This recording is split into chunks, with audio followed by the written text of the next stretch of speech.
अच्छा जी, अब हम स्टार्ट करते हैं chapter number 21 which is skin lesions from Dogar book of surgery. सबसे पहला टॉपिक एपिडर्मिस देखेंगे, इसमें जो भी स्किन लेशंस होती हैं। अच्छा, यहाँ पर मैं आपको साथ साथ पिक्चर दिखाऊंगी जो कि बुक है यहाँ पर SRB मैनुअल ऑफ सर्जरी। इसमें बहुत अच्छी इमेजेस बनी हुई हैं। जैसे अब एपिडर्मिस में सबसे पहले पेपिलोमा है, वार्ड्स, सेबोरिक केराटोसिस।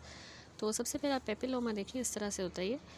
एक्चुअली ये बिनाइन एपिथेलियल न्यूप्लाज्म होता है, ठीक है। एपिथेलियल न्यूप्लाज्म ही है लेकिन बिनाइन होता है, जिसमें एक विलस आउट ग्रोथ होती है फाइब्रोवास्कुलर स्ट्रोमा की, और ये कवर हुआ हुआ होता है न्यूप्लास्टिक सेल्स के साथ, ठीक है।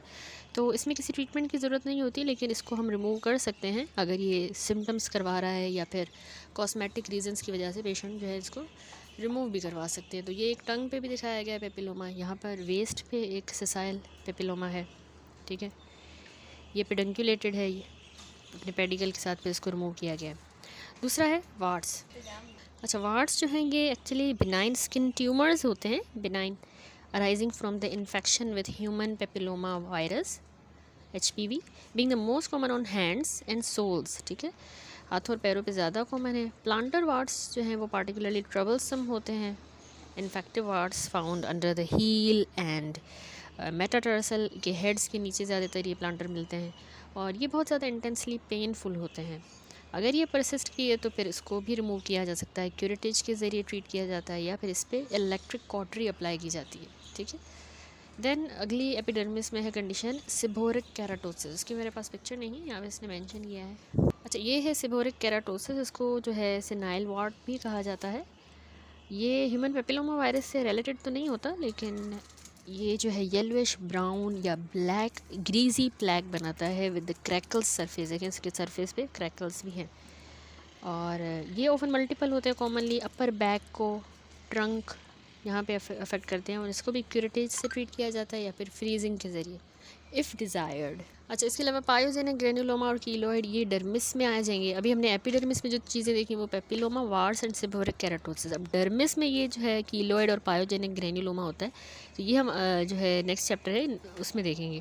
अब आगे चलते हैं स्किन अपेंडेजेस की तरफ। उसमें सबसे पहले बॉयल। अच्छा, इसका भी इसने मेंशन किया है कि बॉयल फरंकल जिसको कहा जाता है, कार्बंकल, हाइड्रेडिनाइटिस सुपराइटिव, ये सारे जो है हम सर्जिकल इन्फेक्शन वाले चैप्टर होगा नेक्स्ट, उसमें डिस्कस करेंगे। बाकी सेबेशियस सिस्ट, डर्मोइड सिस्ट और पाइलोनिडल साइनस, ये चीज़ें जो है चैप्टर नंबर 23 में डिस्कस होंगी। एपिडर्मिस, डर्मिस, स्किन अपेंडेजेस के बाद नेक्स्ट आता है सबकुटेनियस टिश्यू। ये भी इंपॉर्टेंट है, स्पेशली जो लाइपोमा है। सबसे पहले लाइपोमा और न्यूरोफाइब्रोमा हम इसमें डिस्कस करेंगे। लाइपोमा क्या होता है? अच्छा, लाइपोमा की भी बहुत अच्छी इमेजेस इसमें गिवन है। जैसे लाइपोमा होता क्या है, ये देखिए यहाँ पर पिक्चर भी बनी हुई है। Large lipoma in the nape of neck. Actually ये स्लो ग्रोइंग बिनाइन ट्यूमर होता है फैटी टिश्यू का, ठीक है। That form a lobulated soft mass enclose by a thin fibrous capsule, ठीक है। और होता लोब्यूलेटेड है, और उसको थिन फाइब्रस कैप्सूल जो है वो उसको इनक्लोज कर रहा होता है। तो it is a cluster of fat cells which become overactive and so much distended with fat that it becomes palpable. It may occur anywhere in the body. तो इसीलिए यही बात है, इसी वजह से हम इसको यूनिवर्सल ट्यूमर कहते हैं, क्योंकि कहीं पे भी बॉडी में हो सकता है, but most commonly seen in the back of the neck, जिस तरह नेप ऑफ द नेक पे। लेकिन ये ब्रेन के अलावा एक्सेप्ट ब्रेन कहीं पे भी बॉडी में हो सकता है, ठीक है। The diagnosis is purely clinical and is described in detail in another book of the same author, A Practical Guide to Osteoscopy Talks and Clinical Method of Surgery. अच्छा, अब इसमें जो है पेपिलोमा, ये देखिए फुट पे भी हुआ है papilloma, sorry lipoma on the planter aspect of the foot and back, ठीक है। ये इसमें स्लिप साइन होता है इसकी डायग्नोसिस के लिए, स्लिप साइन दिखाएगी। Then large lipoma back of over the scapula. यहाँ पर एक पेडंकुलेटेड लाइपोमा है, ये एक्सिलरी रीजन में कॉमन है। Lobular surface with a narrow pedicle is typical of an ulceration can occur in the surface. क्यों ulceration हुई है? क्योंकि रिपीटेड फ्रिक्शन की वजह से। तो मिमिक कर रहा है, ऐसा लग रहा है कि ये पेपिलोमा है, but it is actually lipoma. And यहाँ पे भी एक लार्ज लाइपोमा बटक रीजन पे है, ठीक है। And gross feature of specimen of lipoma. तो इसमें कॉम्प्लिकेशंस क्या हो सकती हैं अगर लाइपोमा हुआ है? तो ये इसमें जो कॉम्प्लिकेशन होती है, याद रखिए, एक सेपोनिफिकेशन, कैल्सिफिकेशन, इन्फेक्शन हो सकता है, और इसकी रिपीटेड ट्रॉमा या फ्रिक्शन की वजह से यूँ अल्सरेशन हो सकती है, और इसमें मिक्सोमेटस रीजनरेशन भी होती है। तो ट्रीटमेंट लाइपोमा का जनरली रिक्वायर्ड नहीं होता क्योंकि एक बिनाइन ट्यूमर है और इसमें मेलिग्नेंसी की चांसेस जो है वो वेरी रेयर हैं, लेकिन एक्सीजन हम परफॉर्म कर सकते हैं अगर बहुत ज़्यादा लार्ज लाइपोमा है, लार्ज सिम्टमेटिक, तो कॉस्मेटिक रीज़न के लिए इसको एक्सरसाइज किया जा सकता है, ठीक है। देन एक और कंडीशन होती है फेमिलियल मल्टीपल लाइपोमेटोसिस। जो फेमिलियल मल्टीपल लाइपोमेटोसिस है वो वेरी रेयर बिनाइन कंडीशन है, लेकिन वो ट्रांसमिट होती है ऑटोसोमल डोमिनेंट। तो उस कंडीशन में ना मल्टीपल बहुत सारे इनकैप्सुलेटेड लाइपोमा होते हैं जो कि ट्रंक पे पाए जाते हैं, एक्सट्रीमिटीज़ पे, with relative sparing of the head, यानी हेड को अफेक्ट नहीं करेगा ना ही शोल्डर्स को, तो सिर्फ वो ट्रंक और एक्सट्रीमिटीज़ पे बहुत सारे होंगे। तो although the tumour usually range in size from few millimetre to 6 centimetre तक डायमीटर के हो सकते हैं। अगर lipoma as large as 25 centimetre report हुआ है, मतलब इतना बड़ा भी हो सकता है 25 तक। स्पॉन्टेनियस रिग्रेशन और इसमें मेलिग्नेंट डीजेनरेशन रेयर हैं। इसका मेन ट्रीटमेंट लाइपोमा का यही होता है कि सर्जिकल एक्सीजन की जाती है लेजन्स की, जो कि कॉस्मेटिक और फंक्शनल इम्पेयरमेंट करवा रही हैं इस वजह से। अदर पॉसिबल ट्रीटमेंट टेक्निक्स में इनकी लाइपोसक्शन भी होती है, injection lipolysis with phosphatidyl choline, ठीक है। तो ये सबक्यूटेनियस टिश्यू की एक कंडीशन हमने देखी लाइपोमा। दूसरा है न्यूरोफाइब्रोमा। अच्छा, न्यूरोफाइब्रोमा जो है ये एक्चुअली ट्यूमर्स ही होते हैं जिसमें दोनों यानी न्यूरल यानी कि एक्टोडर्मल, और दूसरा फाइब्रस यानी मीज़ोडर्मल एलिमेंट्स होते हैं, यानी एक्टोडर्मल और मीज़ोडर्मल, एक्टो एंड मीज़ोडर्मल दोनों एलिमेंट्स हों। एक्टो में हमारा न्यूरल आ गया, मीज़ोडर्मल में फाइब्रस कंपोनेंट आ गया, तो उसको हम कहते हैं neurofibroma. It is a benign tumour arising from the connective tissue of the nerve containing ectodermal, neural and mesodermal connective tissue components, ठीक है। तो सिंगल भी हो सकता है, मल्टीपल भी हो सकते हैं, और ये फियोक्रोमोसाइटोमा, हाइपरटेंशन और कुछ सिंड्रोम्स के साथ ये एसोसिएटेड हो सकता है। तो इसकी टाइप्स होती हैं, एक होता है लोकल न्यूरोफाइब्रोमा, दूसरी कंडीशन होती है जनरलाइज्ड न्यूरोफाइब्रोमा, और तीसरा होता है प्लेक्सीफॉर्म न्यूरोफाइब्रोमा, जिसको हम एलिफेंटियासिस न्यूरोफाइब्रोमेटोसिस कहते हैं, ठीक है। तो सबसे पहले अगर हम देखें लोकल न्यूरोफाइब्रोमा क्या है, तो उसमें लोकल न्यूरोफाइब्रोमा ना किसी भी एज ग्रुप में हो सकता है, मोस्ट कॉमनली एडल्ट्स को होता है, तो सबक्यूटेनियस टिश्यू में ही होगा। उसमें पैरेस्थीसिया होगा, उनको टिंगलिंग, ठीक है, टिंगलिंग सेंसेशन महसूस होगी क्योंकि नर्व है ना, तो along the distribution of nerve उनको टिंगलिंग सेंसेशन और पैरेस्थीसियाज होंगे क्योंकि नर्व फाइबर्स पे प्रेशर पड़ रहा है। तो एग्जामिन जब हम करेंगे तो वो एक स्मूथ सी फर्म नोड्यूल होगी और वो मोबाइल होगी within the subcutaneous tissue, freely in the direction at the right angle to the course of nerve वो मूव कर सकेगी, लेकिन उसकी रिस्ट्रिक्टेड मोबिलिटी होगी अलॉन्ग द नर्व फाइबर, ठीक है। यानी वो फ्रीली मूव कर रही है at the right angle to the course of nerve. अगर ये नर्व है तो उसके राइट एंगल पे फ्रीली मूव करेगी, लेकिन अलॉन्ग द नर्व नहीं मूव करेगी। तो उसमें कॉम्प्लिकेशन ये होती है कि वो सिस्टिक डीजेनरेशन हो जाती है, सार्कोमेटस चेंज, ये वैसे रेयर है। दूसरी कंडीशन होती है जनरलाइज्ड न्यूरोफाइब्रोमा, ठीक है। तो इसमें ये होता है कि इसको वॉन रेक्लिंग-गॉसेंस डिजीज़ भी कहते हैं। यहाँ पर अगर देखें तो ये जनरलाइज्ड न्यूरोफाइब्रोमा है, वॉन रेक्लिंग-गॉसेंस डिजीज़ कहा जाता है इसको। इस कंडीशन में ना मल्टीपल न्यूरोफाइब्रोमा स्प्रेड हो जाते हैं पूरी बॉडी पे, जो कि क्रेनियल नर्व को भी इन्वॉल्व करेंगे, स्पाइनल और पेरिफेरल नर्व्स को भी। होती है कंजेनिटल कंडीशन है, ठीक है, वॉन रेक्लिंग-गॉसेंस डिजीज़। तो कंजेनिटल है, ऑटोसोमल डोमिनेंट है, मोस्टली सबक्यूटेनियस टिश्यू में होते हैं ये, लेकिन ये पेडंकुलेटेड भी हो सकते हैं। तो ये साइज़ में भी इंक्रीज़ होंगे और इनका नंबर भी ग्रेजुअली बढ़ता जाता है। May be associated with light brown pigmentation, जो इसमें हमें कैफे उलेट स्पॉट्स मिलते हैं, लाइट ब्राउन पिगमेंटेशन, इस तरह से इसको कहते हैं कैफे उलेट। अकॉस्टिक न्यूरोमा हो सकता है, इन्हीं को जो है फिर फियोक्रोमोसाइटोमा हो सकता है। तो यानी it could be a part of multiple endocrine neoplastic syndrome, man syndrome, ठीक है। देन आती है प्लेक्सीफॉर्म न्यूरोफाइब्रोमा। तो प्लेक्सीफॉर्म यहाँ पे भी देखें, ये मल्टीपल न्यूरोफाइब्रोमास दिखाए गए हैं, ठीक है, इस तरह से। और ये पिक्चर है जिसमें मल्टीपल न्यूरोफाइब्रोमेटोसिस है पेशेंट की, उसकी लेप्रोटोमी हुई है जिसमें हमें सीरोजल न्यूरोफाइब्रोमा भी नज़र आ रहा है, ठीक है। देन ये भी है plexiform neurofibroma in the face and neck and buttock, ठीक है।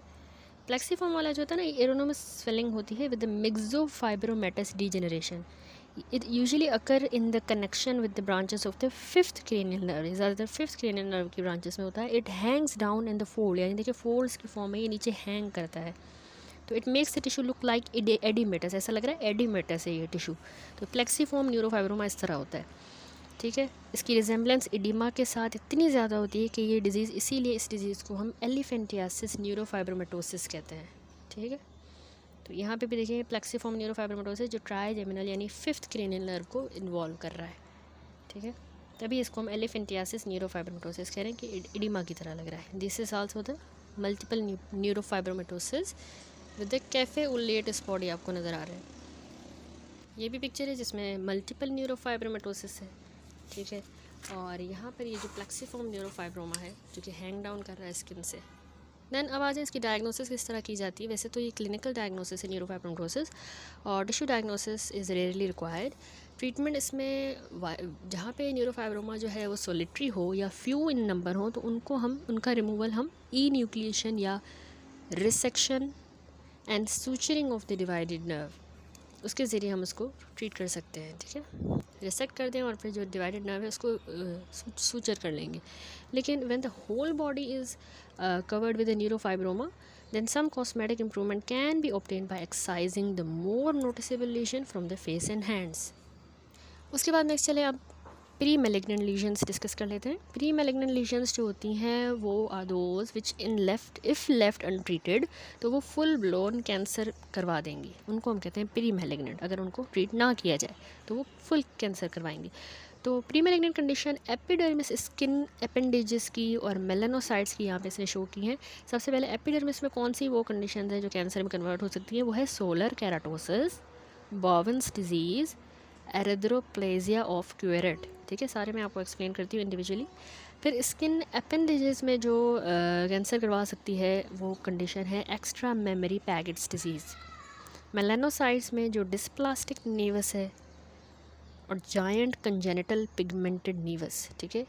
तो सबसे पहले एपिडर्मिस को डिस्कस कर लेते हैं। सोलर केराटोसिस क्या होता है, इन लेशंस को देखें गौर से। ये सोलर केराटोसिस हैं जिसको हम एक्टिनिक केराटोसिस भी कहते हैं, ठीक है। इसका दूसरा नाम है। एक्चुअली ये हाइपर केराटोसिस ऑफ स्किन होता है। इसकी हाइपर केराटोसिस हुई है क्यों, क्योंकि बहुत ज़्यादा जब प्रोलॉन्ग एक्सपोजर होता है ना सन के साथ तब ये हो जाती है।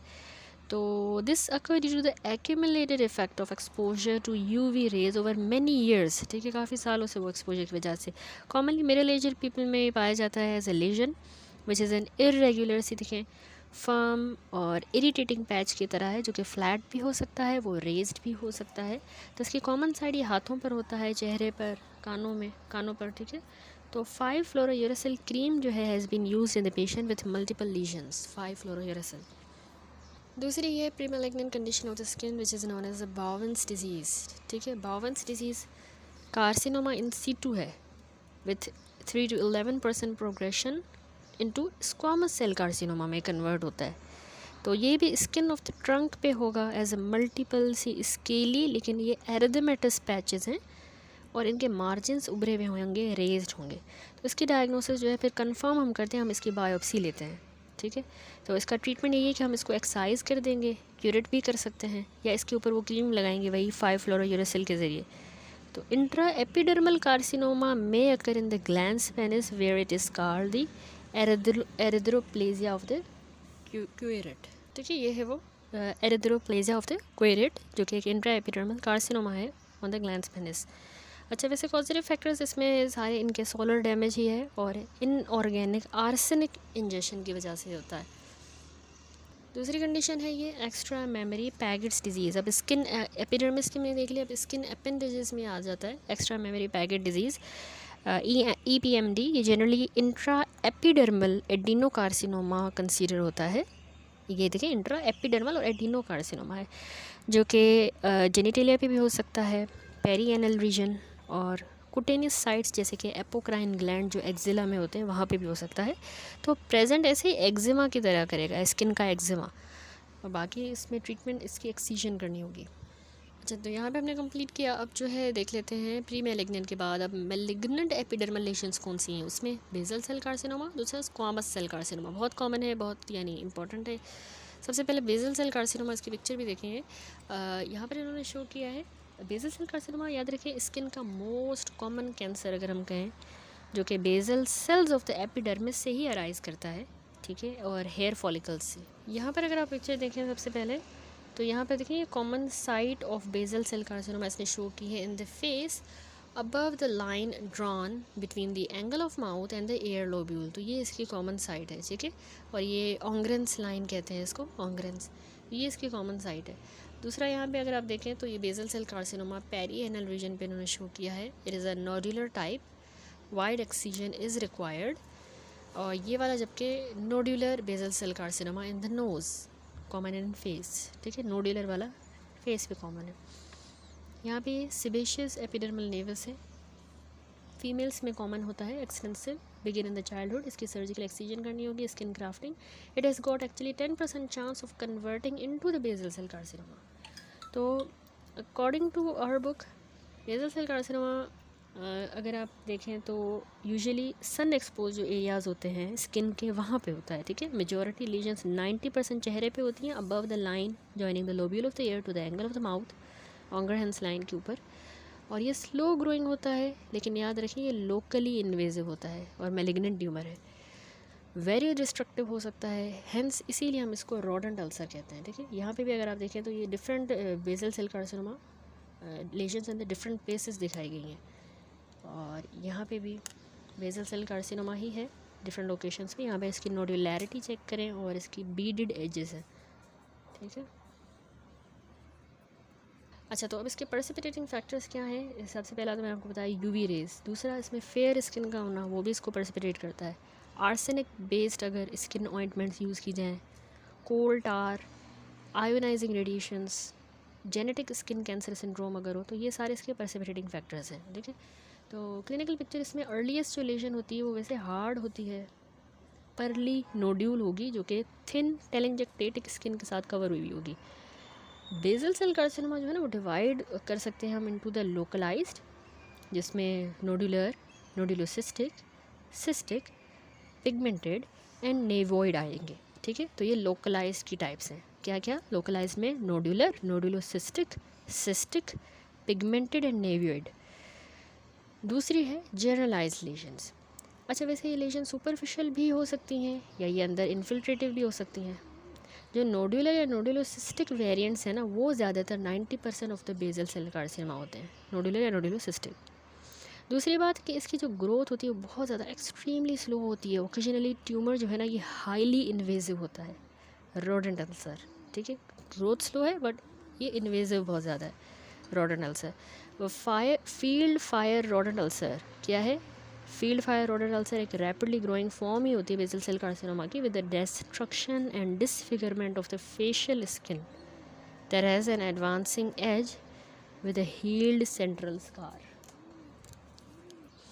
अब इसका स्प्रेड अगर हम देखें कहाँ स्प्रेड करेगा, तो ये लोकल इन्वेजन से ही स्प्रेड करता है मेनली, और वेरी रेयरली ही ये ब्लड के थ्रू स्प्रेड करेगा। कभी भी ये मेटास्टेसाइज नहीं करता through the lymphatics, possibly because जो इसका साइज़ है सेल का वो लार्जर है than the size of the lymphatic through which the metastasis occur. तो उसका साइज़ सेल का बड़ा है तो वो लिम्फेटिक से मेटास्टेसाइज नहीं करेगा।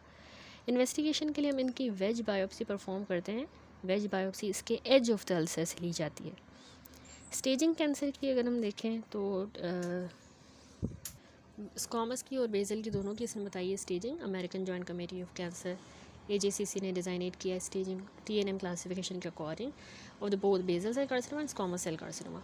तो एक होता है प्राइमरी ट्यूमर, दूसरा रीजनल लिम्फ नोड, तीसरा जो है वो डिस्टेंट मेटास्टेसिस TNM।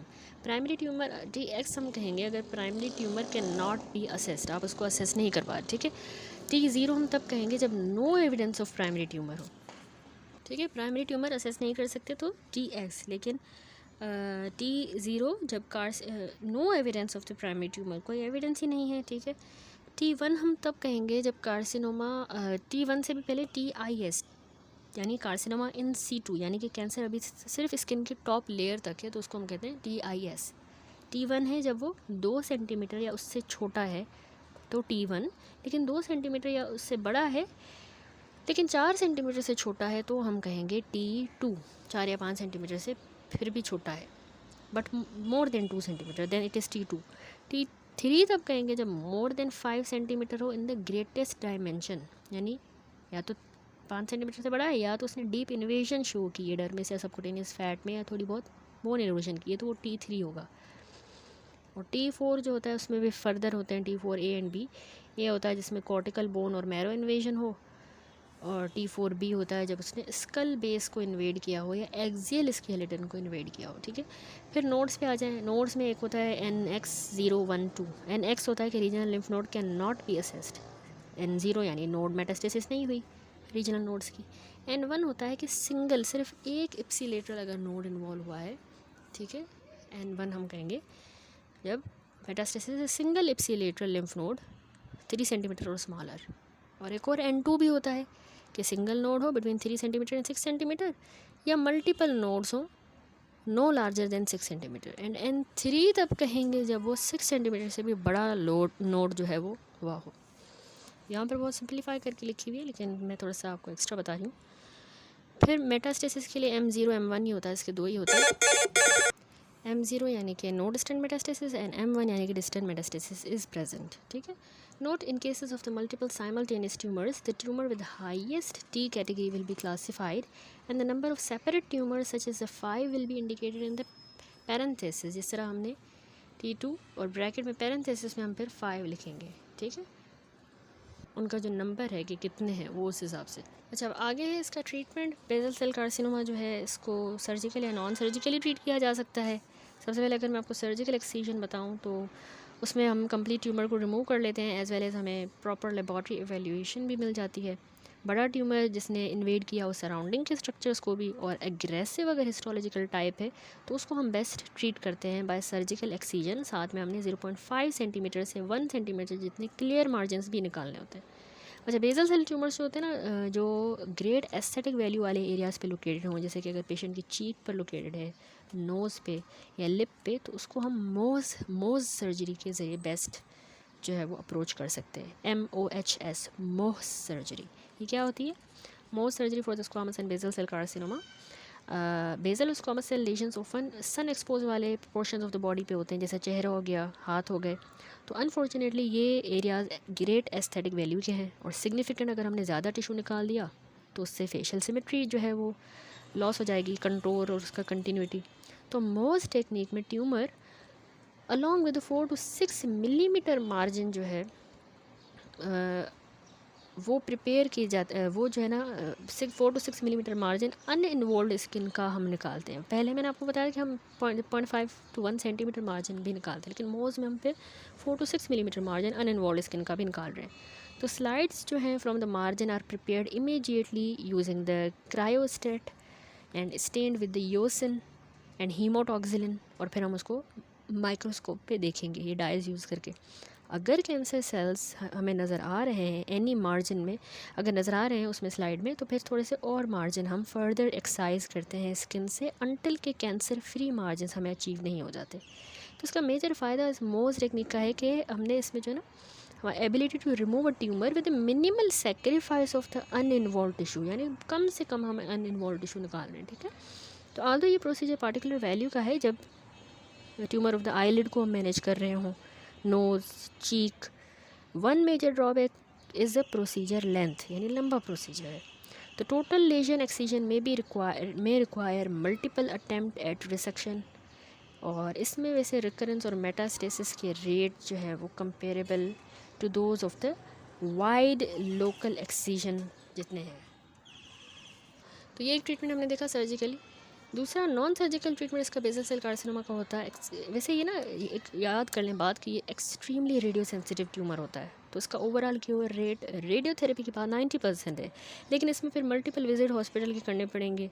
तो रेडियोथेरेपी वैसे कॉन्ट्रा इंडिकेटेड है अगर ये ट्यूमर आईलिड के करीब है, ठीक है, आई के करीब है या किसी कार्टिलेज के ऊपर है जैसे नाक पे, तो तब हम रेडियो नहीं करेंगे। बाकी सुपरफिशियल ट्यूमर अगर है तो उसको वैसे 5-फ्लोरोयूरेसिल या क्रायोथेरेपी के ज़रिए भी ट्रीट किया जा सकता है। Alright, that's it. दूसरा अब मैलिग्नेंट जो एपिडर्मल लीशन है वो है स्क्वामस सेल कार्सिनोमा। अच्छा, ये है पिक्चर इसकी बोवेंस डिजीज़ में आपको एक्सप्लेन कर चुकी थी। ये है बोवेंस जो कन्वर्ट होता है फिर स्क्वामस सेल कार्सिनोमा में, ये इस तरह दिखता है। अच्छा, स्क्वामस सेल कार्सिनोमा इसकी पिक्चर भी बनी हुई है, और यहाँ पे इसने लेबिया का स्क्वामस सेल कार्सिनोमा दिखाया है, यहाँ पे आईलिड पे हो गया है। देखिए इसकी इन्वॉल्वमेंट को नोट करें, ठीक है। इसी तरह some other pictures like this is squamous cell carcinoma of foot. Ulcero proliferative lesion देखें फंगेटिंग इनग्वाइनल नोड के साथ, इनग्वाइनल नोड पे सेकेंडरीज इसकी हुई हैं। It is advance disease opposite वाले इनग्वाइनल नोड भी देखें सिग्निफिकेंटली इनलार्ज हो गए हैं, ठीक है। यहाँ पे रिकरेंट स्क्वामस सेल कार्सिनोमा है, एम्पिटेटेड स्टम्प, उसका नोट करें, enlarge lymph nodes in the groin.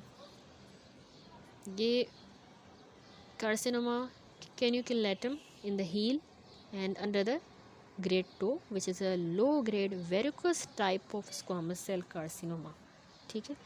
ये भी verrucous carcinoma of the penis, it is an exophytic dry warty locally malignant lesion squamous cell carcinoma. This one is a squamous cell carcinoma and basal cell carcinoma in the face of patient, ये basal है and this one is a squamous, ठीक है। चेहरे पे हो गया है ये टिपिकल, इसमें हमें हिस्टोलॉजी पे जो एपिथेलियल पर्ल्स मिलते हैं स्क्वामस सेल कार्सिनोमा में वो दिखाए गए हैं। स्क्वामस सेल कार्सिनोमा फुट पे हो गया है, प्रोलिफरेटिव देखें गोभी की तरह, बंद गोभी, कॉलीफ्लावर लाइक लीजन, फूल गोभी, ठीक है। Wedge biopsy has to be done. Then ये मार्जिनल अल्सर है, ये भी मैं आपको एक्सप्लेन करूँगी। In a pre existing burn scar पे हो गया है। It is well differentiated squamous cell carcinoma occurring in unstable scar of long duration, ठीक है। तो अब स्क्वामस सेल कार्सिनोमा की बात करें तो ये second most common skin cancer होता है after the basal cell carcinoma. पहले बेजल कॉमन है, उसके बाद ये होता है, ठीक है। तो आफ्टर इट ये कॉमन है। तो वैसे ये 4 गुना लेस कॉमन है than the basal cell carcinoma. और ये ना स्ट्रेटम जर्मिनेटम जो एपिडर्मिस की लेयर होती है ना, एपिडर्मिस की 5 लेयर्स होती है ना, बेजेलिस, स्पंजोजम, जर्मिनेटम, ल्यूसिडम एंड स्ट्रेटम कॉर्नियम, ठीक है। तो उनमें जो जर्मिनेटम स्ट्रेटम जर्मिनेटम है उसमें से ये अराइज करता है और ये एक्सप्रेस करता है साइटोकेराटिन्स 1 एंड 10, ठीक है। Squamous cell carcinoma all over the body हो सकता है, जिसमें देखें म्यूकस मेम्ब्रेन भी मैंने आपको दिखाई, उन पे भी हो रहा है। तो यूजुअली ये ओल्ड जो बूढ़े मेल्स हैं उनको अफेक्ट करता है। तो लिप्स की जो लेशंस हैं और टंग वो जल्दी अर्लियर मेटास्टेसाइज करती हैं even when they are relatively well differentiated, फिर भी वो जल्दी करेंगी लिप्स एंड टंग की। इसके जो प्रीडिस्पोजिंग फैक्टर्स हैं, क्रोनिक सन की वजह से डैमेज हुआ हो तो ये हो जाएगा, साइट पुराने बर्न वाली साइड जिस तरह मार्जिनल अल्सर मैंने आपको दिखाया, आर्सेनिक एक्सपोजर से हो सकता है, क्रोनिक कुटेनियस इन्फ्लामेशन हो रही है जैसे कि अगर लॉन्ग स्टैंडिंग स्किन अल्सर है like marginal ulcer, site of previous X-ray therapy are predisposed to the development of the squamous cell carcinoma, पहले जो है एक्सरे थेरेपी हुई हो जहाँ पे, या pre malignant condition of the skin जिस तरह मैंने आपको दिखाई बोवेन्स डिजीज़ वगैरह, उनके ऊपर ही हो सकता है। तो मार्जिनल अल्सर थोड़ा सा पहले बताऊँ, स्क्वामस सेल कार्सिनोमा जो कि स्कार से अराइज करे ना उसको हम कहते हैं मार्जिनल अल्सर, जो ये बर्न का स्कार है। बर्न स्कार कॉमनेस्ट साइट होती है इसकी। अदर स्कार वैसे नोटोरियस होते हैं for marginal ulcer formation, including varicose vein का अगर स्कार है, snake bite, chronic osteomyelitis and lupus vulgaris, ठीक है। अब वैसे स्क्वामस सेल कार्सिनोमा प्रेजेंट कैसे करेगा क्लिनिकली, अगर आप देखो यूजुअली ये अल्सरेटिव या जैसे फूल गोभी की तरह, कॉलीफ्लावर की तरह होता है ये अल्सरेटिव सा या कॉलीफ्लावर लाइक प्रोलिफरेटिव देखें लेशन है, और इसकी इवर्टेड एज है, इसका बेस इंड्यूरेटेड है और ये सबकुटेनियस टिश्यू का, मसल या बोन का बना हुआ है इसका बेस, ठीक है। फ्लोर में कैंसरस टिश्यू है जो कि ग्रेनुलेशन टिश्यू की तरह ही देखें अपीयर कर रहा है, पेल फ्राइबल, और टच करने पे ये ब्लीड करेगा। सराउंडिंग का एरिया भी इंड्यूरेटेड है और अल्सर की लिमिटेड मोबिलिटी है। रीजनल लिम्फ नोड भी हमने देखा कि इसके इनलार्ज हैं, मिलेंगे, इस तरह से इसकी प्रेजेंटेशन होती है, ठीक है। तो डिफरेंशियल डायग्नोसिस इसका स्क्वामस सेल का इंक्लूड द एक्टिनिक केराटोसिस लग रहा है, बेसल सेल भी इसका डीडी में आएगा, केराटोकैंथोमा, पायोडर्मा गैंग्रियोजम और वायरल वार्ट्स, ये सब भी इसी तरह होते हैं, प्रेजेंट करते हैं, तो तभी हम इसको डिफरेंशियल में रख सकते हैं। तो इनके प्रोग्नोस्टिक फीचर क्या है, प्रोग्नोस्टिक फैक्टर क्या है स्क्वामस का, कि ये सेवरल इंडिपेंडेंट प्रोग्नोस्टिक फैक्टर्स हैं स्क्वामस सेल कार्सिनोमा के। इसमें सबसे पहला इन्वेजन, अगर आप देखो कि अगर डीपर लेजन है, डीप है तो उसकी पुअर प्रोग्नोसिस होगी। साइज़, दूसरा साइज़, अगर 2 सेंटीमीटर से बड़ी लेजन है ना अगर, तो उसकी वर्स प्रोग्नोसिस होगी बनस्बत छोटी लेजन के। फिर हाई ग्रेड की ट्यूमर की वर्स प्रोग्नोसिस होगी। फिर अगर देखिए लिप्स पे अगर हो रहा है स्क्वामस सेल, तो उसमें लिप्स और कानों पे तो हाई लोकल उसमें रिकरेंस रेट होता है, ठीक है, लिप्स पे और कानों पे। फिर अगर ये ओल्ड बर्न स्कार पे अराइज कर रहा है या ऑस्टियोमाइलाइटिस पे या क्रोनिक अल्सर पे, तो उसमें मेटास्टेटिक पोटेंशियल ज़्यादा होता है। स्क्वामस सेल जो ना इम्यूनो कॉम्प्रोमाइज्ड पेशेंट्स में बहुत ज़्यादा एग्रेसिव होते हैं। इसके अलावा जो tumour with peri neural involvement, उनकी भी वर्स प्रोग्नोसिस होगी, ठीक है।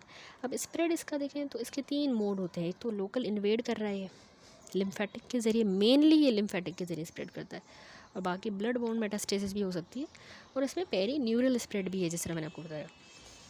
ट्रीटमेंट इसमें प्राइमरी लेजन का सर्जरी है, रेडियोथेरेपी है। तो प्राइमरी जो लेजन है उसमें surgical excision he treatment of choice होता है, and it is the only mean of providing the accurate histology. 5 millimetre के इसमें फिर हमें क्लियर मार्जिनस जो है वो अचीव करने होंगे अगर वो लेजन लेस देन 2 सेंटीमीटर है, और 1 centimetre clear margin for more than 2 centimetre lesion. ठीक है। देन रेडियोथेरेपी है दूसरा ट्रीटमेंट, सर्जरी हो गई।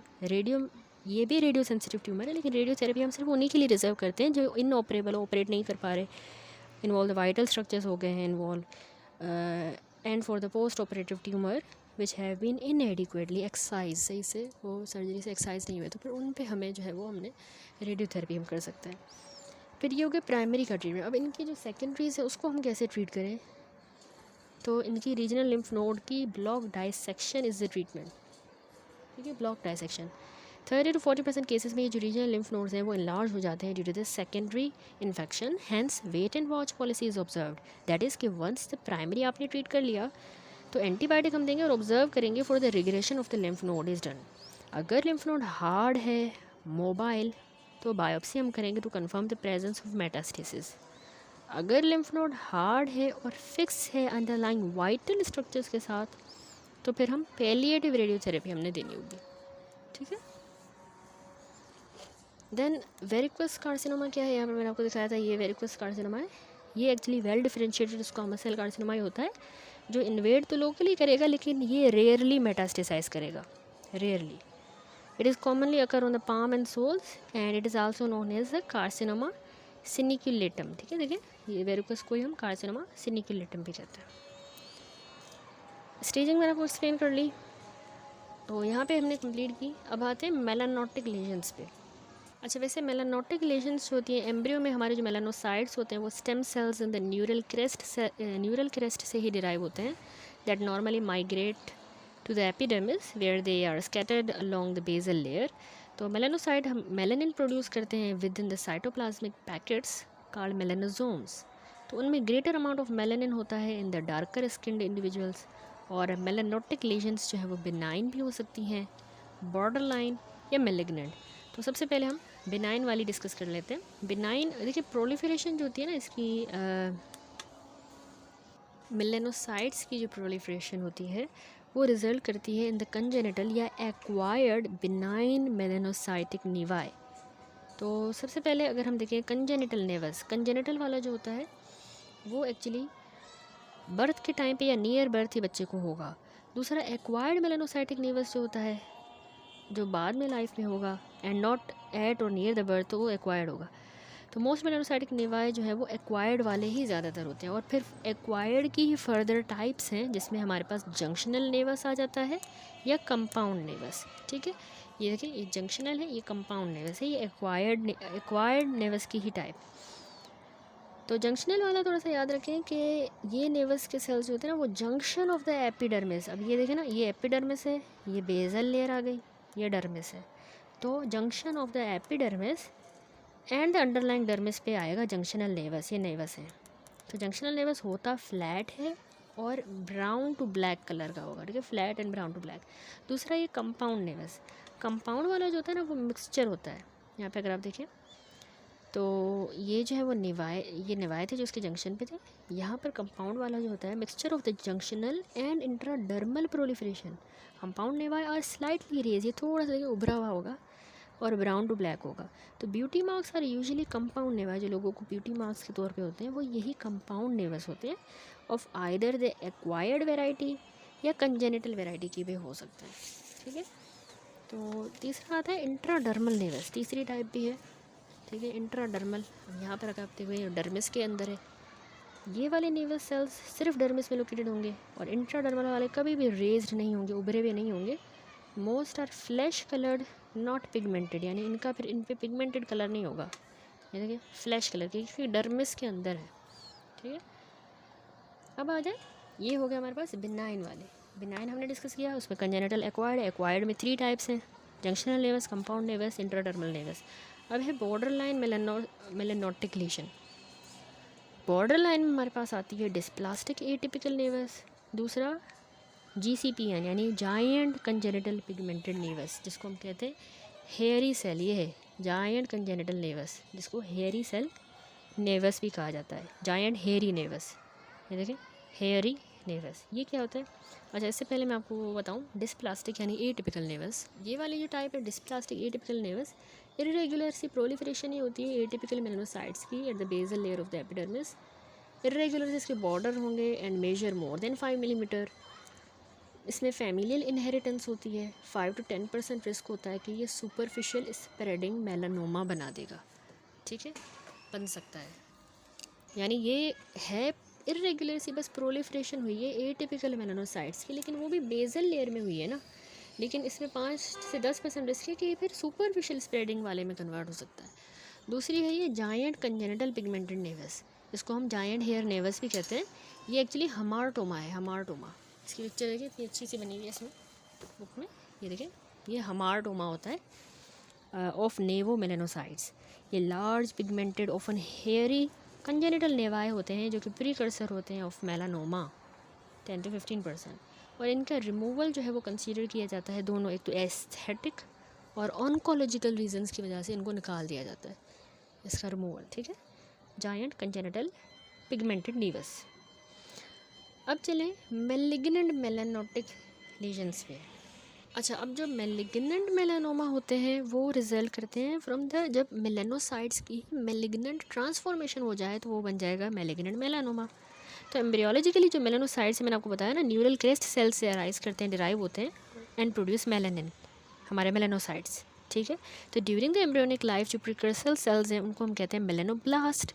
वो माइग्रेट करेंगे टू द हमारी basal cell layer of the epidermis की तरफ, और लेस फ्रीक्वेंटली डर्मिस की तरफ और सेबेशियस ग्लैंड्स की तरफ।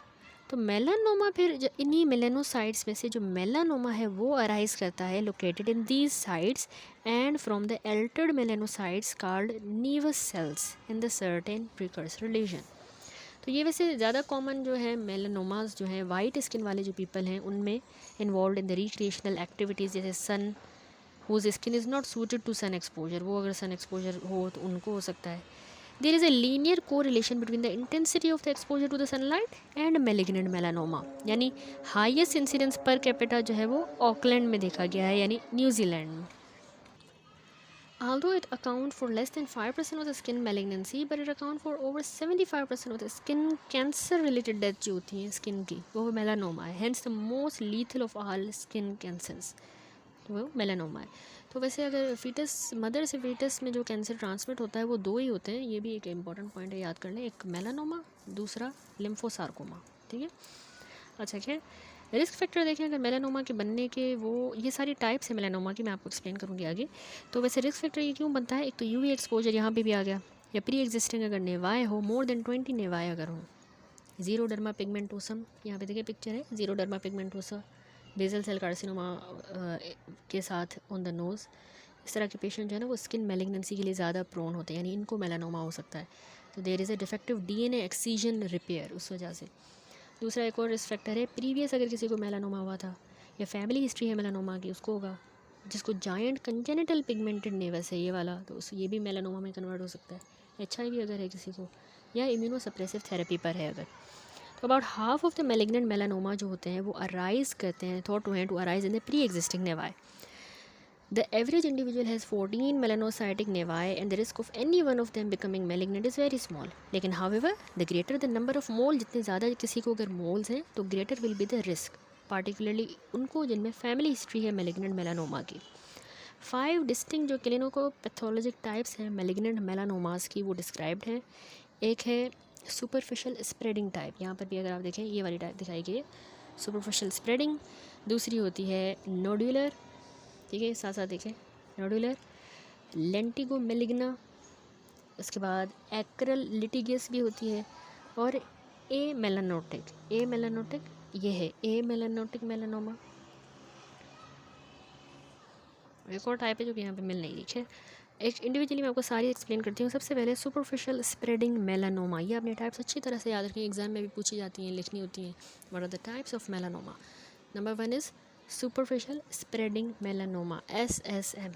ये मोस्ट कॉमन टाइप यही होती है। 70% लॉन्ग स्टैंडिंग, अगर किसी को पहले से नेवस था, तिल था, उसमें से अराइज करता है। तो ये किसी भी पार्ट ऑफ द बॉडी में हो सकता है, ठीक है।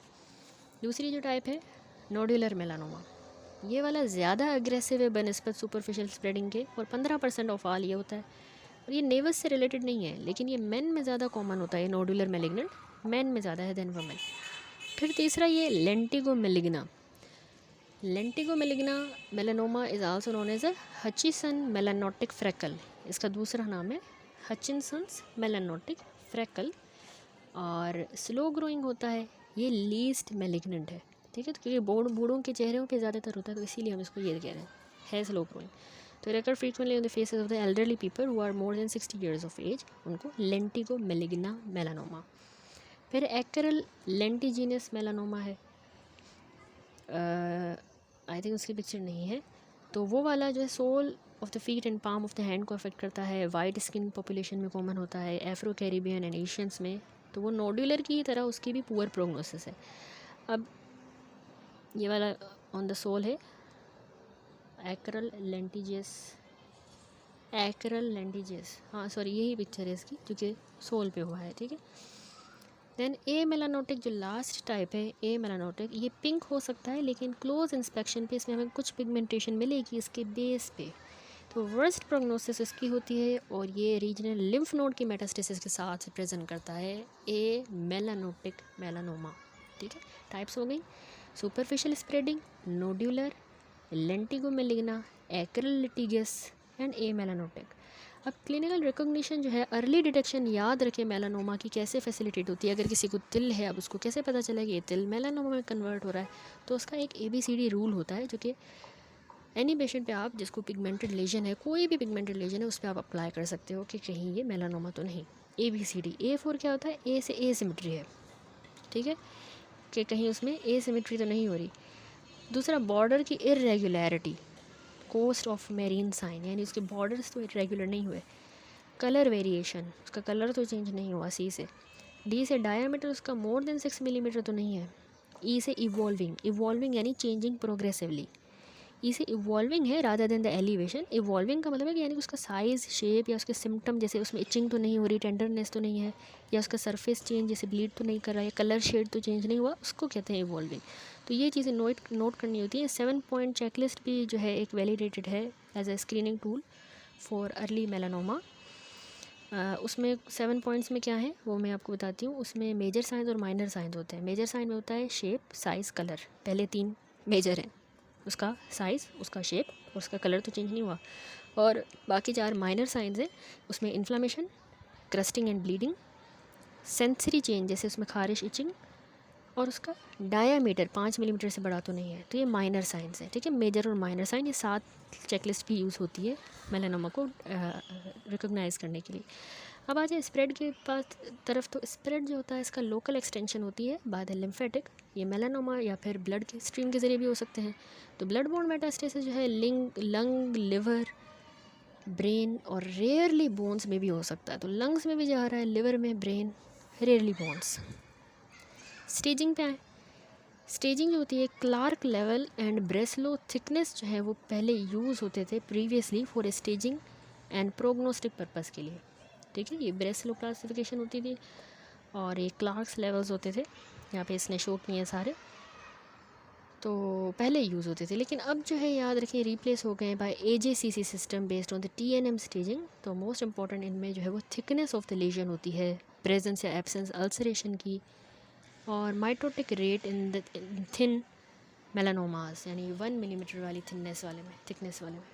तो ये AJCC स्टेजिंग में आपको थोड़ी सी समझाती हूँ। अच्छा, इसमें यूँ होता है कि TNM क्लासिफिकेशन ही है staging Breslow thickness and the presence of absence of ulceration के हिसाब से है, ठीक है। तो T जो है उसमें T1, 2, 3 एंड 4। 1 का मतलब होता है कि वो लेस दैन 1 मिलीमीटर मेलानोमा है।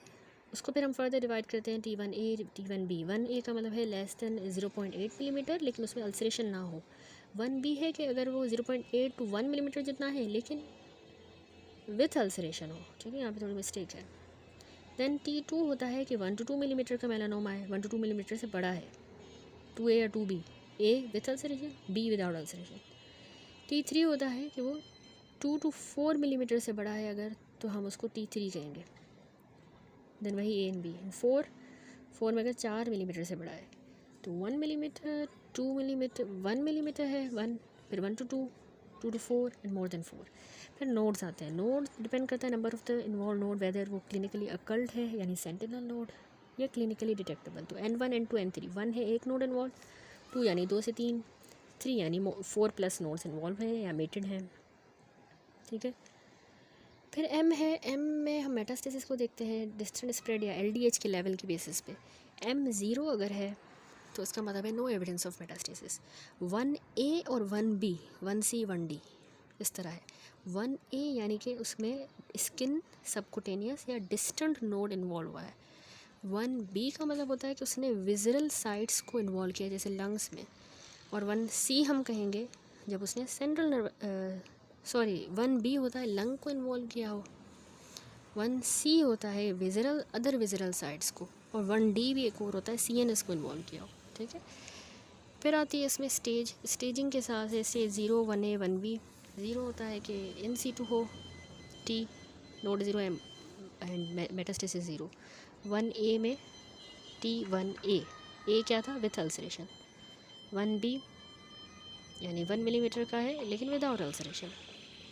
इस तरह से इसकी स्टेजेस में भी 0, 1A 1B, 2A 2B 3 and 4।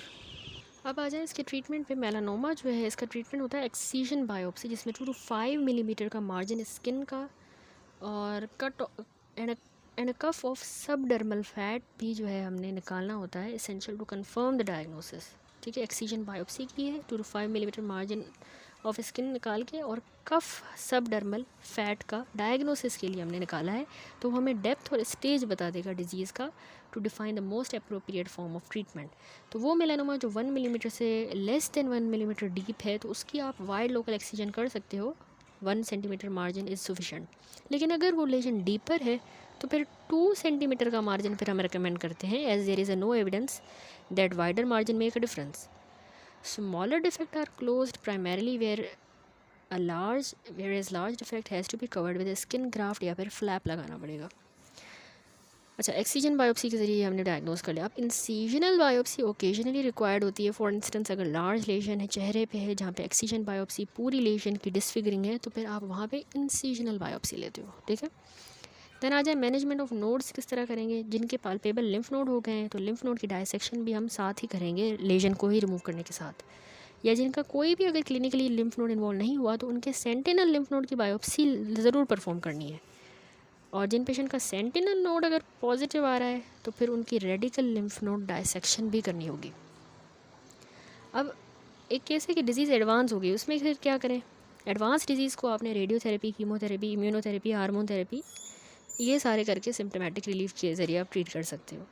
Prognosis, इसकी वर्टिकल जो थिकनेस है ना प्राइमरी ट्यूमर की, वो मोस्ट इंपॉर्टेंट फैक्टर होता है in determining the prognosis of the primary non metastatic melanoma.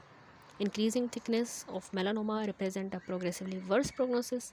5-year survival according to the stage of the disease is given below. अगर patient 0 stage पे है तो उसका 5 साल ज़िंदा रहेगा, 99.9% चांसेस है। लेकिन अगर वो पहले स्टेज पे है तो 89 to 95% चांसेस, दूसरे पे तो 45 to 79, तीसरे 24 to 70, चौथे 7 to 90। That's it. अच्छा, उसके बाद अब नेक्स्ट टॉपिक आता है वास्कुलर न्यूप्लाज्म्स यानी हेमेंजियोमा। अब हेमेंजियोमास जो है वो हिस्टोलॉजिकल क्लासिफिकेशन हेमेंजियोमा की वैसे कॉम्प्लेक्स है, ठीक है। और बेस्ट डिफ्रेंशिएट होते हैं by their clinical behaviour, that is whether they are regressing यानी इन्वोल्यूट कर रहा है या ये परसिस्ट कर रहा है यानी नॉन इन्वोल्यूट कर रहा है।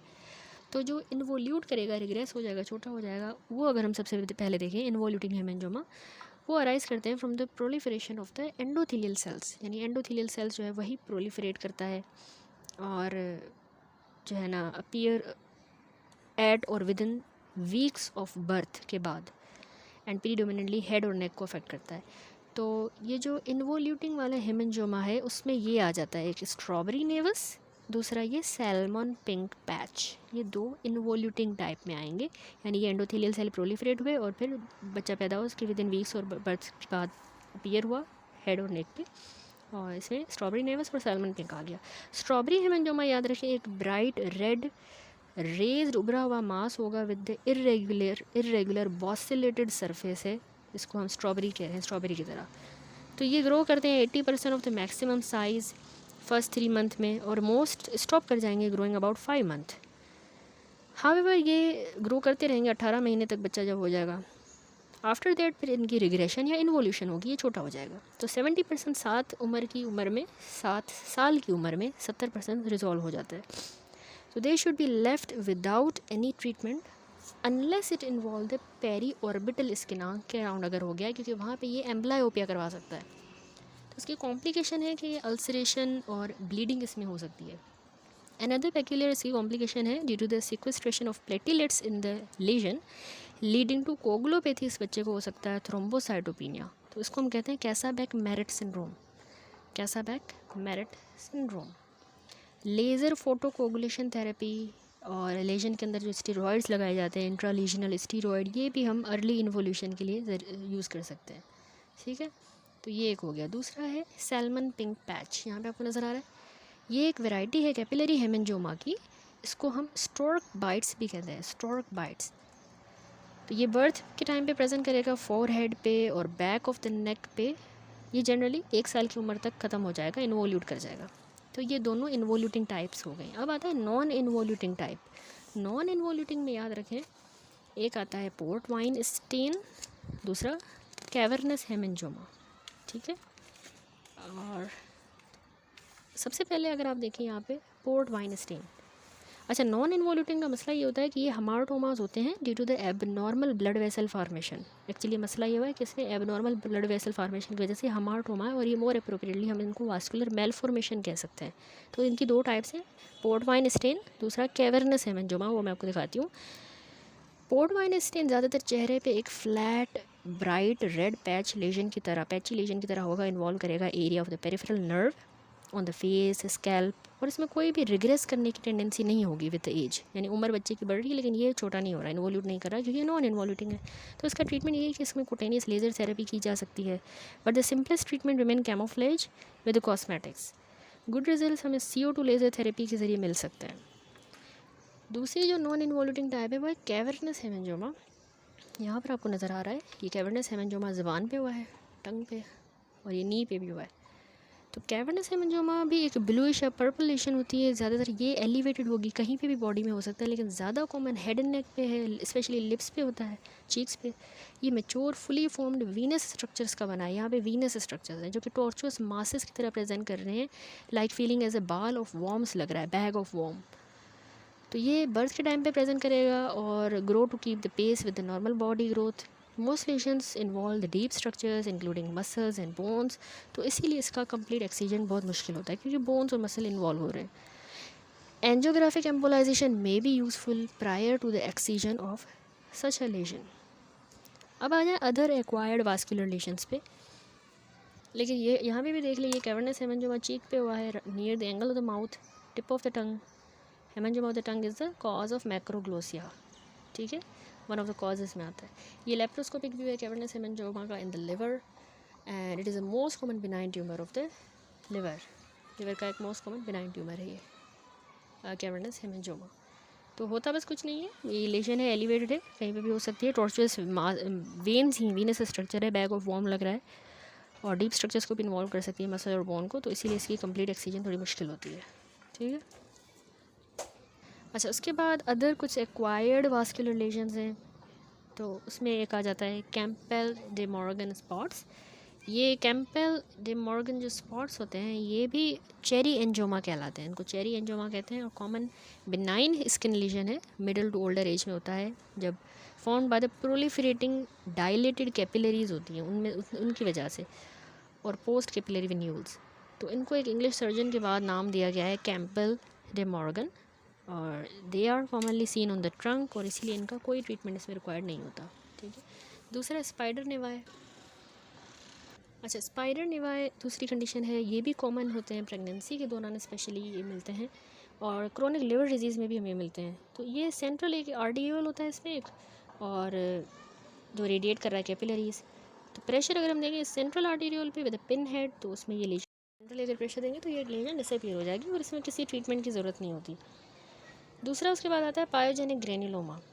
अब पायोजेनिक ग्रेनुलोमा याद रखें कि एक रैपिडली ग्रोइंग कैपिलरी हेमेंजोमा होता है। एक्वायर्ड भी हो सकता है, reactive, proliferative, vascular lesion of the skin and mucous membrane. Arise करती है जब थोड़ा सा माइनर ट्रॉमा हुआ, उसके बाद ये बन सकता है। तो इसमें एक रेड सा सॉफ्ट मॉडरेटली फर्म पिडंकुलेटेड नोड्यूल होती है, जल्दी रैपिडली ग्रो करेगी 0.5 to 2 सेंटीमीटर। उसको कॉमनली हाथों पे, चेहरे पे पाई जाती है, बच्चों के, एडल्ट्स के, गम्स पे भी हो सकता है और lips of the pregnant women पे। तो ये हम क्यूरेटेज या डायथर्मी के ज़रिए इसकी कंप्लीट सर्जिकल एक्सीजन कर सकते हैं। ठीक है, पायोजेनिक ग्रेनुलोमा। उसके बाद है ग्लोमस ट्यूमर। ग्लोमस बॉडीज़ जो होती है ना, ये actually convoluted arterio venous anastomosis ही होती हैं। ग्लोमस बॉडीज़ हम इसको कहते हैं। तो ये थिक लेयर ऑफ क्यूबिकल यानी ग्लोमस सेल्स की बनी होती हैं, क्यूबिकल सेल्स, जो कि मॉडिफाइड मसल फाइबर्स ही हैं और उनमें एबंडेंट नर्व एंडिंग्स पाई जाती हैं। तो ये कंसर्न होते हैं विद कुटेनियस हीट रेगुलेशन, हमारी हीट रेगुलेशन कर रही होती हैं ये ग्लोमस बॉडीज़। ठीक है, तो actually most commonly under the nail bed of the hand and feet होते हैं ये ट्यूमर इनका, ग्लोमस बॉडीज़ का। तो ये जो होता है ना, पर्पल रेड इन कलर होंगे, सीवियर पेन होगा रेस्ट या मूवमेंट पे, ये इसका पैथोग्नोमिक फीचर होता है ग्लोमस ट्यूमर का। तो इसके surgical excision result in the permanent cure. ठीक है, उसके बाद आता है एंजियोसार्कोमा। एंजियोसार्कोमा याद रखें, रेयर लेकिन हेल्दी मेलिग्नेंट ट्यूमर होता है जो कि एंडोथेलियल सेल से ही अराइज करता है। ठीक है, highly malignant tumour from the endothelial cells, it is the angiosarcoma. Last एक और वास्कुलर ही है, कपोसी सार्कोमा। ये मेलिग्नेंट लेकिन proliferative tumour vascular endothelial cells का है। प्रोलिफरेटिव है और मेलिग्नेंट है हमारे एंडोथेलियल सेल्स का। ये पहले जो एक ज्यूइश मैन एल्डरली ने डिस्क्राइब किया था। It is now a common tumour जो HIV एड्स वाले पेशेंट्स में होता है, वेरी एग्रेसिव है। और DNA एक्सट्रैक्ट जो होता है फ्रॉम कपोसी सार्कोमा, उसमें हर्पीस वायरस है, तो इसका इंडिकेटिव है कि यानी ये वायरल ओरिजिन की डिजीज़ है, वायरल ओरिजिन ऑफ डिजीज़ 6। तो ऐसे ये ब्लू कलर की नोड्यूल्स हो जाती हैं, इसमें स्कैटर होती हैं एक्सट्रीमिटीज़ पे। ये अल्सरेट भी कर सकता है और फिर लिवर और लंग में जाके मेटास्टेसाइज करेगा। और इसमें ट्रीटमेंट हमने रेडियोथेरेपी देनी होती है कपोसी सार्कोमा में। ठीक है, दैट्स इट। तो यहाँ पे वास्कुलर एब्नॉर्मलिटीज़ भी हमने कवर कर ली। अब लास्ट आ जाता है गैंग्लियन, फिर गैंग्लियन के बाद बर्सा है and then the chapter will be completed. अच्छा, यहाँ पे देखिए गैंग्लियन दिखाया गया है। सबसे पहले आप देखेंगे तभी आपको अच्छे से समझ आएगा। तो ganglion over the dorsum of the wrist, actually मैंने भी रियल लाइफ में एक वैसा पेशेंट देखा है, उसको ऐसा ही था बिल्कुल। डॉर्सम ऑफ द रिस्ट पे गैंग्लियन, टिपिकल इसकी ये लोकेशन होती है और ये फ्लेक्सर एस्पेक्ट पे भी हो सकता है और ये जो है ट्रांस एलिमिनेट भी हो सकता है। ठीक है, तो एक्चुअली गैंग्लियन एक सिस्टिक डीजेनरेटिव स्वेलिंग होती है, सिस्टिक और डीजेनरेटिव स्वेलिंग जो कि टेंडन से अराइज कर रही है, टेंडन, शीथ या जॉइंट से। तो स्लोली ग्रो करता है, मोस्ट कॉमनली 20 से 60 साल की उम्र में हो सकता है और कहीं पे भी हो सकता है, लेकिन मोस्ट कॉमन ये डॉर्सम ऑफ द रिस्ट पे यहाँ पे ही होता है और radial aspect of the wrist पे, रेडियल एंड डॉर्सम। एग्जामिनेशन पे होती है, देखिए स्फेरिकल सी स्मूथ नॉन टेंडर स्वेलिंग है, किसी भी साइज़ में हो सकता है, यूजुअली सॉफ्ट से लेके हार्ड कंसिस्टेंसी का भी हो सकता है। तो मोस्ट गैंग्लियन जब आपने इसे फ्लक्चुएट भी कर सकते हैं अपनी टॉर्च की, तो ट्रांस इल्यूमिनेशन भी एलिसाइड होती है इसमें। Needle aspiration which may be combined with the injection of corticosteroid is diagnostic and curative in 60% of the patient. तो गैंग्लियन यूजुअली जो ना फाइब्रस टिश्यू के साथ अटैच हुआ है, लेकिन जो ओवरलाइंग इसकी स्किन है ये ऊपर फिक्स्ड नहीं होगी। आपने अगर इसको पिंच करोगे तो होगा पिंच। ये पाल्पेबल होता है ऑल पोजिशंस में of the underlying joint. When these originate from the tendon sheath, they can be moved sideways slightly, but not along the length of the tendon. यानी sideways हो सकता है लेकिन टेंडन की लेंथ में यूँ मूव नहीं होगा, sideways हो सकता है। तो ट्रीटमेंट इसका इंडिकेटेड है अगर पेशेंट डिस्कम्फर्ट फील कर रहा है या कॉस्मेटिक रीजंस के लिए आप इसको ट्रीट करोगे। ठीक है, तो नंबर 1 ट्रीटमेंट है कि आप नीडल एस्पायरेशन करोगे, साथ में आपने कॉर्टिकोस्टेरॉइड का इसमें इंजेक्शन लगाना है। ठीक है, दूसरा वही इसका डायग्नोस्टिक भी है कि हाँ भाई ये तो गैंग्लियन सिस्ट ही था, कॉर्टिकोस्टेरॉइड देने से भी सही हो गया, नीडल एस्पायरेशन की और स्टेरॉइड दिया।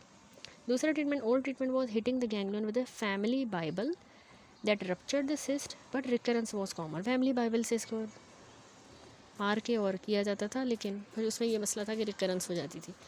तीसरा सर्जरी है, इसको हम जनरल एनेस्थीसिया दे के ब्लड लेस फील्ड यूज़ करेंगे उसके ज़रिए एक्सरसाइज करेंगे which can be produce by the application of tourniquet बांध के और ब्लडलेस फील्ड के ज़रिए हम एक्सरसाइज कर सकते हैं। That's it. लास्ट है बर्सी। बर्सा क्या है? अच्छा, अभी जो मैंने आपको ग्लोमस ट्यूमर पढ़ाया जिसको हम ग्लोमेंजोमा भी कहते हैं, यहाँ पे इसने दिखाया है Glomus tumour in the finger tip सब अंगल रीजन पे। ठीक है, ये ग्लोमस बॉडीज़ होती हैं हमारी, एक्चुअली टॉर्चुअस आर्टीरियोल ही होती हैं जो कि वेन्यूल के साथ कम्युनिकेट कर रही होती हैं और हमें मतलब वो कर रही होती हैं। इस कम्युनिकेशन को हम सक्वेट होयर कनाल कहते हैं। ठीक है, तो इसका जो ट्यूमर है ना, ये ग्लोमस ट्यूमर, ये एक्चुअली उसमें नर्व भी है, नॉन मेडुलेटेड नर्व टिश्यू भी है, मसल फाइबर्स भी हैं from the wall of the arteriole और लार्ज क्यूबॉइडल ग्लोमस सेल्स भी हैं, तो एंजियोमायोन्यूरोमा कहते हैं। ठीक है, और ये मैलिग्नेंसी में टर्न नहीं होता वैसे। खैर, अब नेक्स्ट आ जाए बर्सा पे। बर्सा क्या है, इसमें आपको पिक्चर भी मैं दिखाऊँ, ये देखें डिफरेंट पिक्चर्स हैं बर्सा की। लोकेशन ऑफ द ओलेक्रानॉन बर्सा, ये ओलेक्रानॉन है हमारा जिसको हम स्टूडेंट्स एल्बो कहते हैं, ये स्टूडेंट्स एल्बो बर्सा है। ठीक है, यहाँ पे अगर आप देखें तो ये प्री पेटलर बर्सा है, हाउसमेड्स नी। ठीक है, बी फिगर में ये इंफ्रा पेटलर बर्सा है, क्लर्गिमेंस नी। ठीक है, यहाँ पर देखें प्री पेटलर यानी कि हाउसमेड नी, प्री पेटलर बर्सा, नीचे वाला इंफ्रा पेटलर बर्सा, क्लर्गिमेंस नी। यहाँ पे भी एक और फिगर है जो कि एल्बो जॉइंट के करीब एक बर्सा देखें इन्फ्लेम हो गया है। दूसरा ये भी एक बर्सा है, adventitious bursa over the lateral aspect of the foot, common site of the adventitious bursa जिसको बुनियन कहा जाता है। ठीक है, and then semi membranous bursa typical location Morant Baker cyst. ठीक है, ये है मोरंट बेकर सिस्ट, इसकी टिपिकल लोकेशन, ये सेमी मेम्ब्रेनस बर्सा है। देन अगेन यहाँ पे ये सेमी मेम्ब्रेनस बर्सा ने शो किया है, typical location on the flexion it become flaccid. ठीक है, and it only become flaccid but does not disappear, flex करने पे फ्लैसिड और डिसअपियर नहीं हो रहा। और ये है baker cyst, it is below the joint line, ये जॉइंट लाइन है उसके नीचे होती है बेकर सिस्ट। ठीक है, अब है क्या ये बर्सा? बर्सा एक्चुअली हमारे फ्लूइड फिल्ड कैविटी होती है जो कि लाइन हुई हुई होती है फ्लैटेंड एंडोथेलियम के साथ, बिल्कुल जिस तरह हमारा साइनोवियम है उसी की तरह।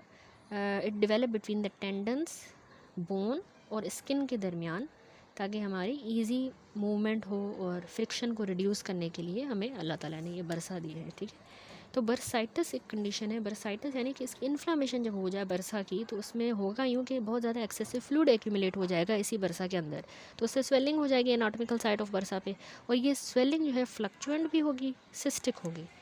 अब इसमें एग्जांपल्स में एक ये जो मैंने आपको बताया, एक क्लर्गीमैन्स नी है जिसको इंफ्रा पेटलर बर्साइटिस कहते हैं, क्लर्गीमैन्स नी, ये इंफ्रा पेटलर बर्सा की ही इन्फ्लामेशन को हम कहते हैं, resulting in the swelling below the पेटला, नीचे है, तो ये क्लर्गीमैन्स नी।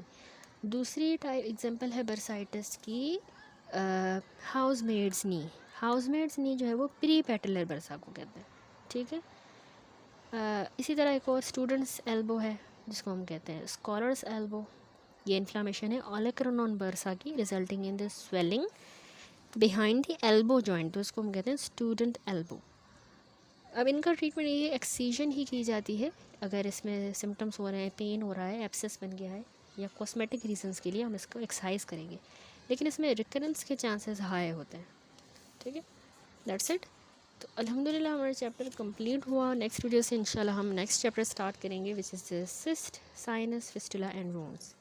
इफ़ यू वांट कि मैं इस बुक का भी अलग से जो है वो वीडियोस अपलोड करूं, एक्सप्लेन करूं ये सारे चैप्टर्स, तो कमेंट सेक्शन में आप लिख सकते हैं। ठीक है।